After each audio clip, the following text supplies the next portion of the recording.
Hello everyone, this is Dr. Swati Mishra from International School of Business Management at Suresh Gyan Vihar University, Jaipur.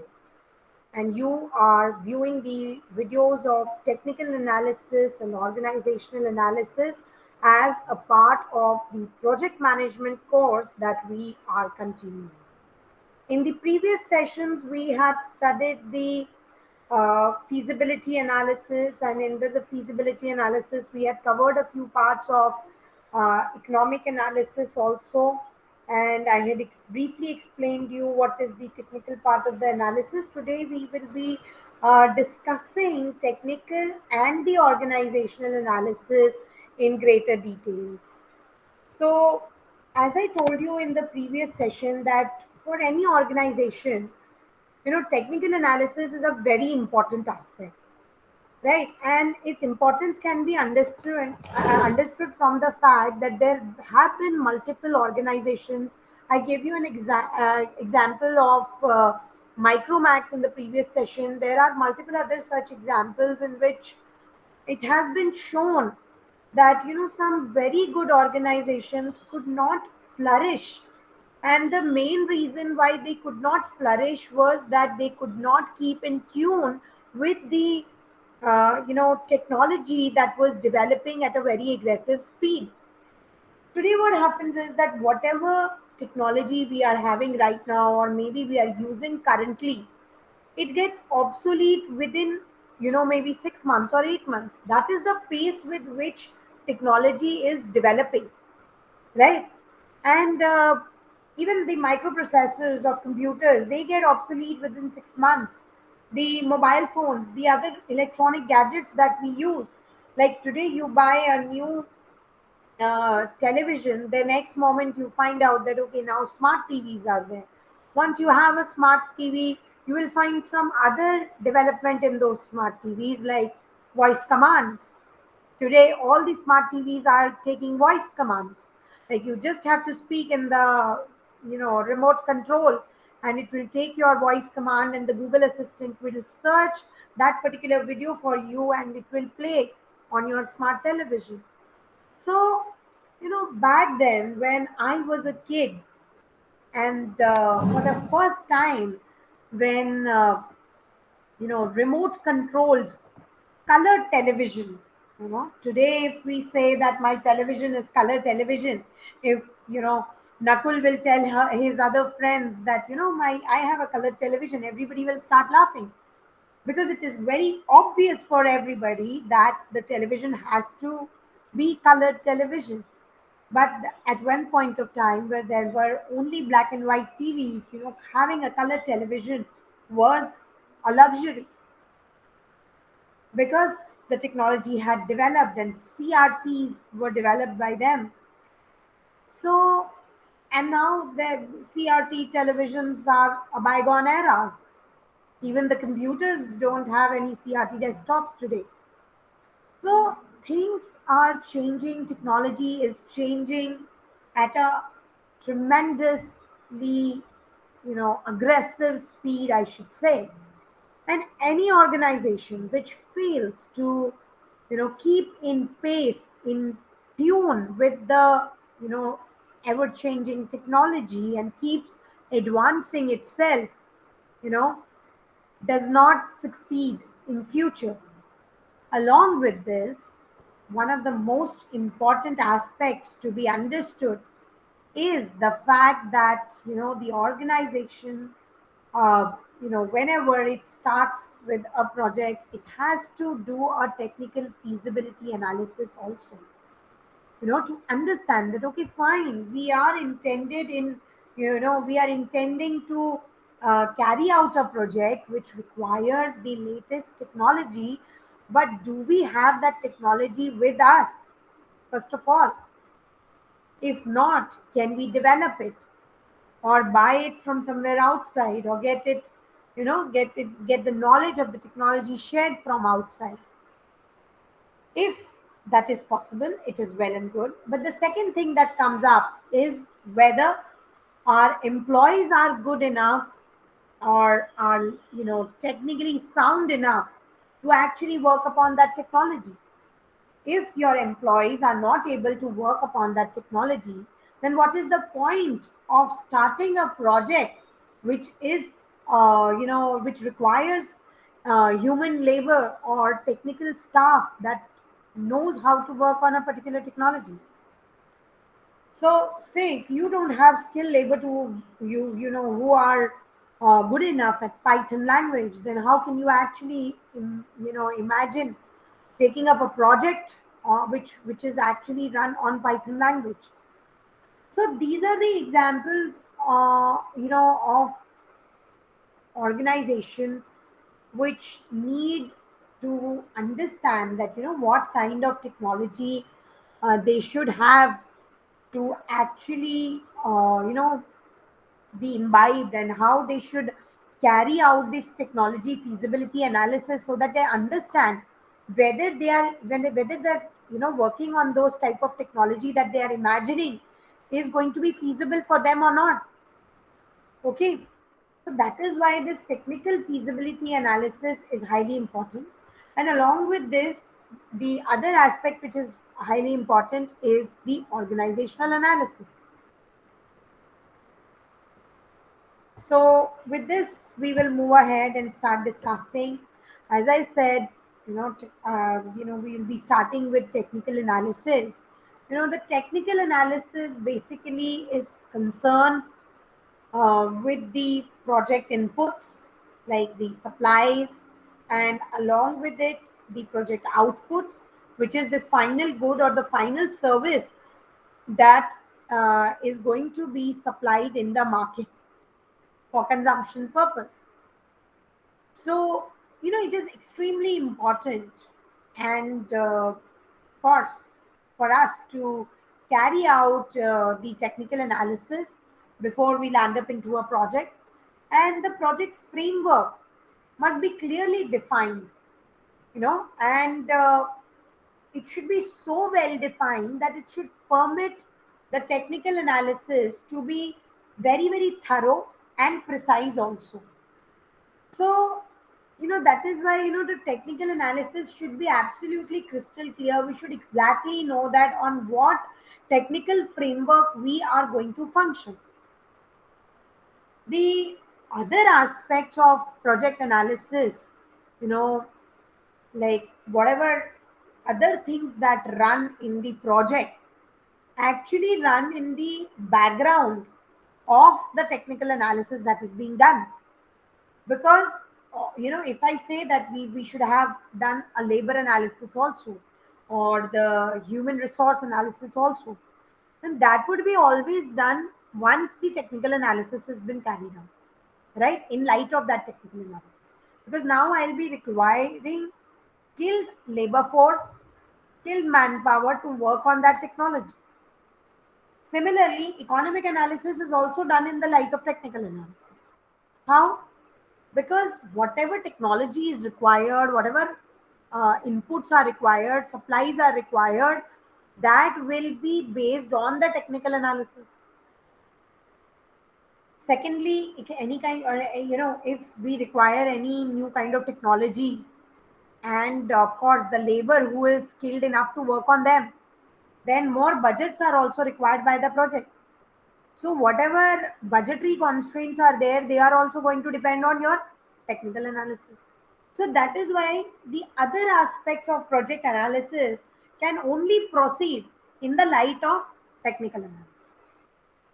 So, you know, then of course, as I said, that good technical staff are the most essential elements in this part, and they must be drawn from consulting firms, or maybe technical assistance agencies. Sometimes there are some technical assistant agencies abroad also. So organizations come in uh, legal contracts with them, that they will supply that technology to the organization, and the organization will pay them as per the terms that have been set of payments. Then, of course, technical analysis, it should identify the gaps in information that must be filled either before project planning, or maybe in early stages of project implementation. So that is also another very important aspect to be considered, right? So that is why, I have just in this slide highlighted that, what all is needed in technical analysis and what makes it so important.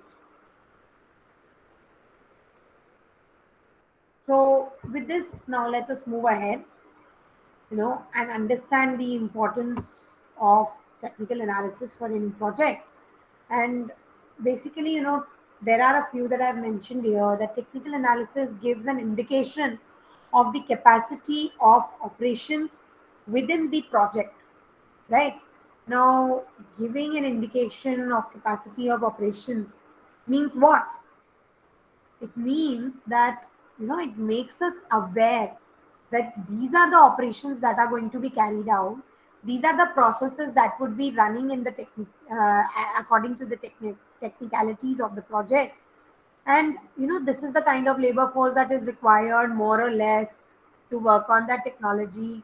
So it gives you an indication that what is our capacity right now, what will be our capacity later on, how much labor we will require, how much supplies will be required if if any kind of new technology is coming in and we intend to increase the production along with it. So it gives us a clear indication of the capacity of operations that will be increasing. So with this, not only the machineries will change or increase, but along with that, your supplies are going to increase, raw material or any other thing that is required in production, lubricants, oils, whatever, right? Any kind of supporting equipments, screws, nut bolts, gauges, vernier calipers, whatever is required, everything will be required in a excessive amount, or more than what is normally consumed. The labor that is required might increase.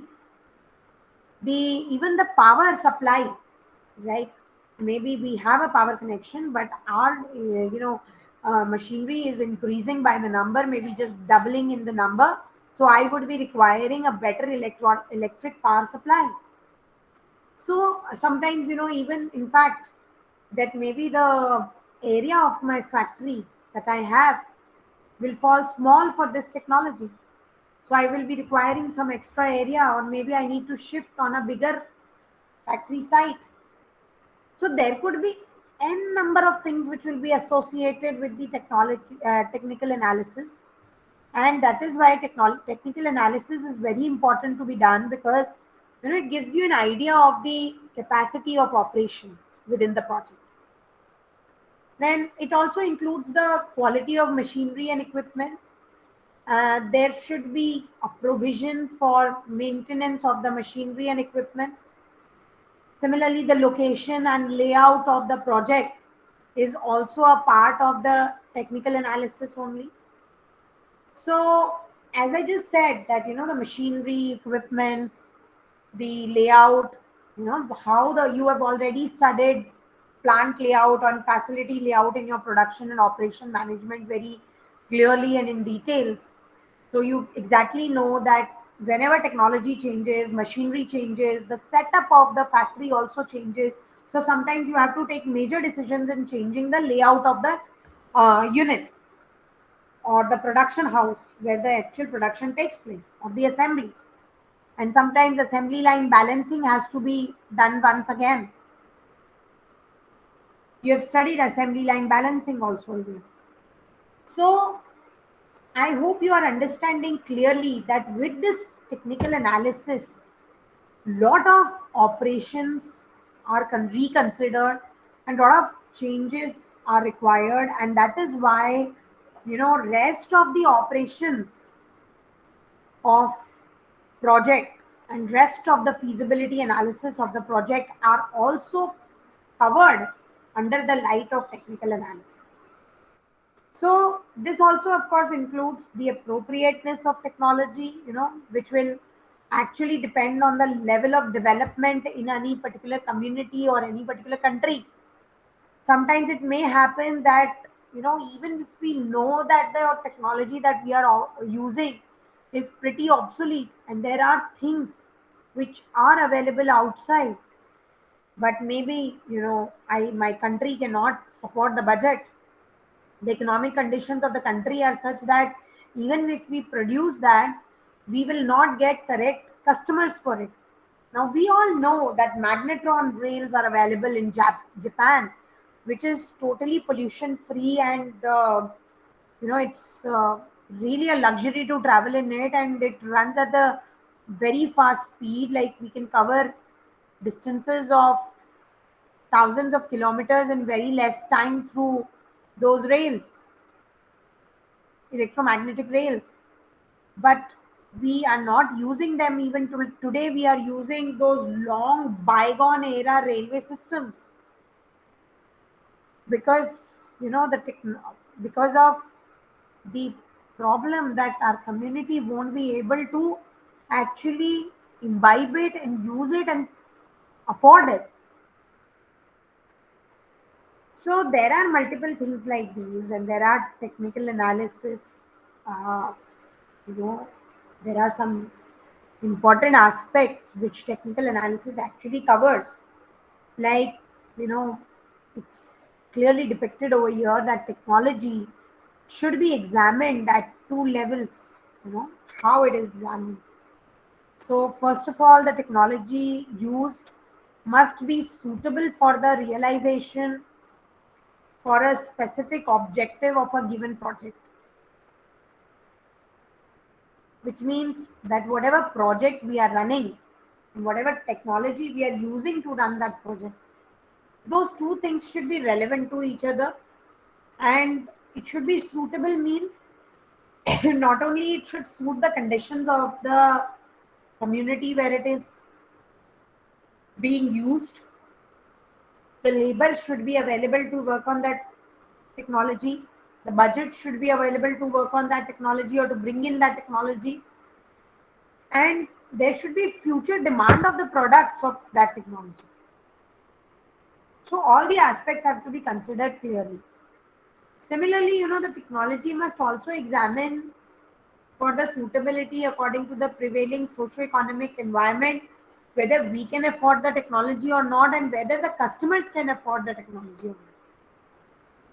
And the mindsets of the customers are whether they are so open to the new technology or not, whether they will actually incorporate that technology or not, they will understand its importance or not.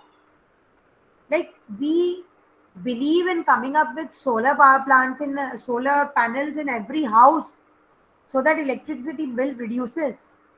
But do the people actually have that much of intellectual capacity that they understand the importance of solar panels? That is something which is very important to be examined, right? Which means the suitability of technology according to the prevailing socio-economic environment. We all know what is socio-economic environment and how it affects the business and the business management. And that is why it is clearly written over here, because it directly impacts the technical part, and a technical analysis has to understand the socio-economic mindset behind that new technology that you are going to imbibe in your project. So, with this understood, I think I have explained you in greater detail as to what I mean by technical analysis. We are moving ahead towards the organizational analysis part. So, of course, it is well understood that there is a whole range of issues in, project preparation, which revolves around the overlapping institutional, organizational, and of course the managerial aspects of the project. So, all the factors, you know, to be considered have clearly have an important effect on the project implementation. So, there is a very frequently asked question that whether the institutional setting of the project is appropriate or not, and whether that socio-cultural patterns and institutions of those communities that the project will serve must be considered or not. For example, let's just think of a project and try to analyze it by asking, does the project design take into account the customs and cultures of the farmers who will be participating in this project, or whether the project will involve any kind of disruption of the ways in which farmers are accustomed to working. If that is going to change, you know, you have to train an entire lot of farmers to understand the importance of the new technology that has been brought in and how it will change or support their farming practices.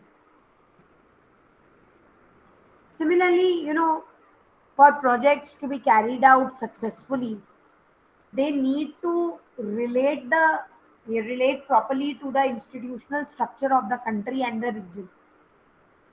So this may include the structure of companies, partnership, other organizational setup. All these things will be included when you are doing any kind of organizational analysis.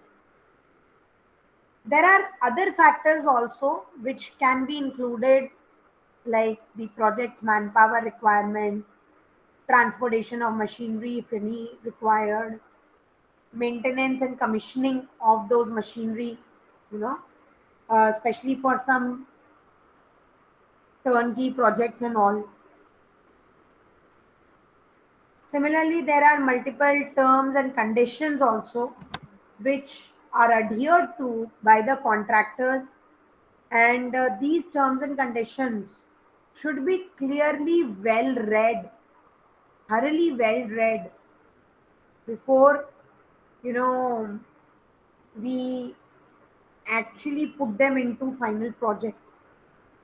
So whenever I am including any new technology, and maybe I'm doing any kind of, I'm coming in contact with contract with any kind of suppliers or uh, you know contractors, then the terms and conditions of the contract should be clearly understood, studied. If any changes are required, then properly manipulated documentation should be done to ensure that they are in line with the overall project objectives. So with this, we have almost discussed the main parts of technical analysis also, and organizational analysis also. There is one more thing that I want to discuss with you today,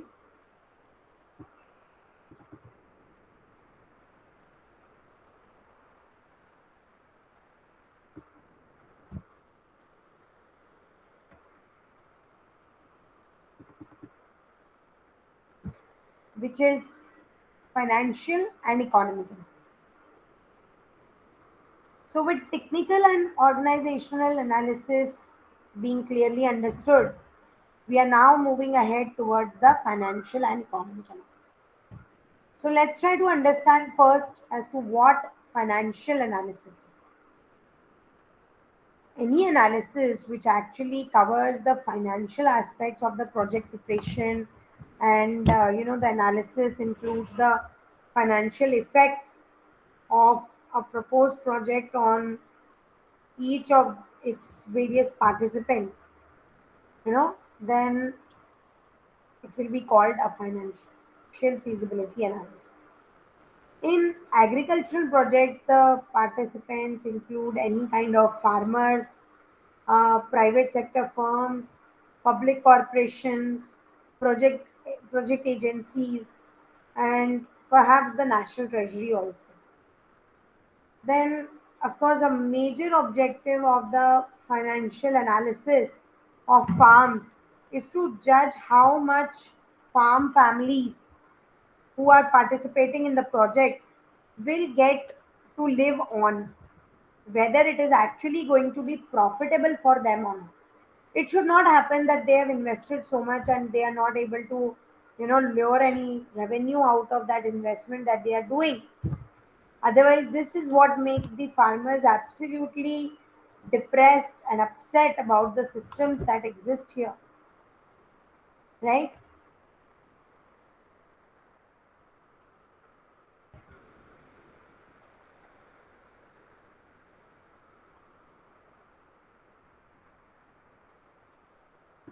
So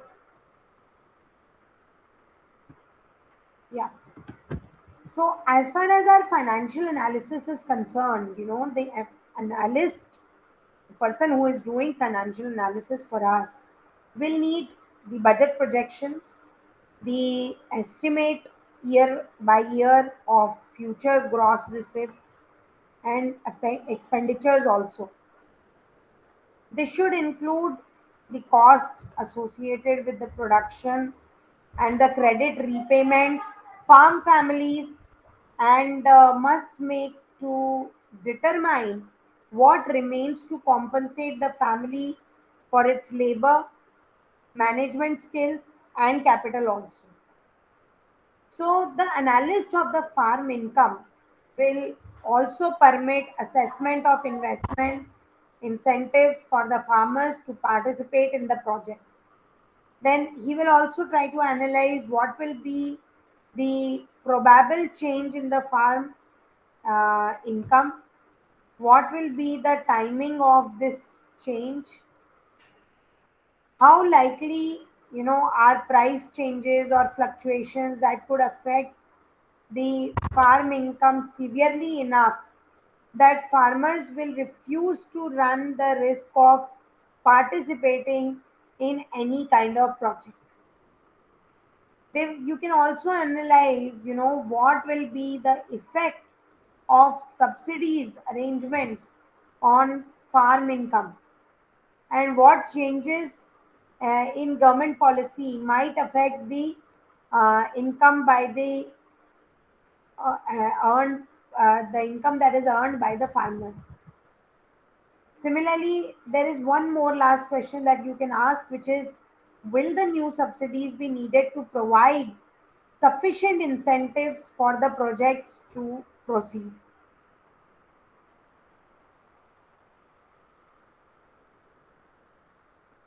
So, any kind of analysis of the financial aspect of the project administration will also be needed along with it, along with the rest of the things. So the questions to be asked here at this point of time will be like, what investment funds will the project need and when, what will be the operating costs which the project is underway. Will these expenses depend on the budget allocations, or will the project produce sufficient revenue to cover its administration costs or not? There must be a clear evidence that the project will have a net gain if it has to be feasible. Similarly, all the initial project costs as well as the operation costs should be carefully considered also. So now we move ahead towards the economic analysis. Economic analysis I have already discussed with you, so I shouldn't discuss it with you again and again. But I'll just say that it comprises of how to identify the effects of a proposed project on the society, quantification of the effects of the proposed project, pricing of costs and benefits to reflect their values to the society, in economic conditions show the prices and use while in financial analysis the market prices are used, right? So the economic aspect of project preparation and the analysis require a thorough determination of the likelihood that a proposal or maybe a proposed project will contribute significantly to the development of the total economy, and that is what actually it contributes while being big enough to justify using the scarce national resources it will need. And the point of view taken by economic analysis is that of the society as a whole. So the financial and economic analysis are, of course, complementary, and the financial analysis takes the viewpoint of the individual participant, while the economic analysis actually takes the viewpoint of the society.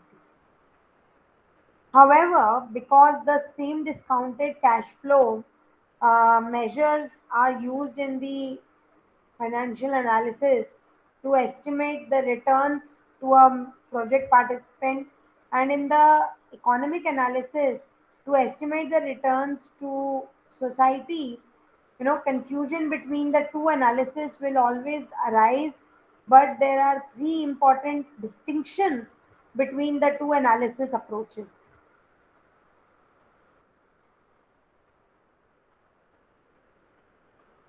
So now we are moving ahead towards the last part of this session.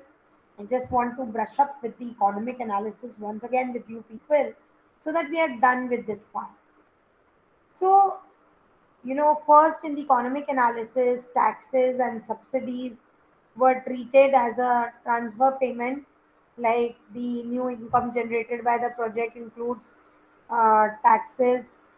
Buyers are willing to pay when they purchase the uh, project products actually.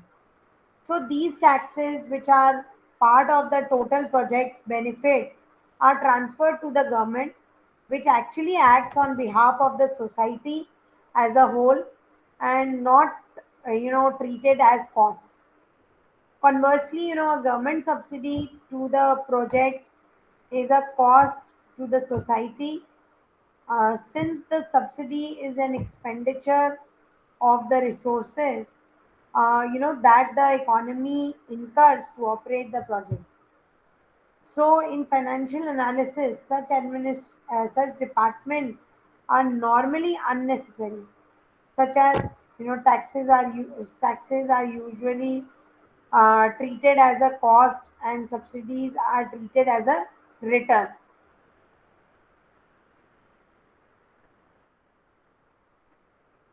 So this is the last slide of the session that I wanted to discuss with you people.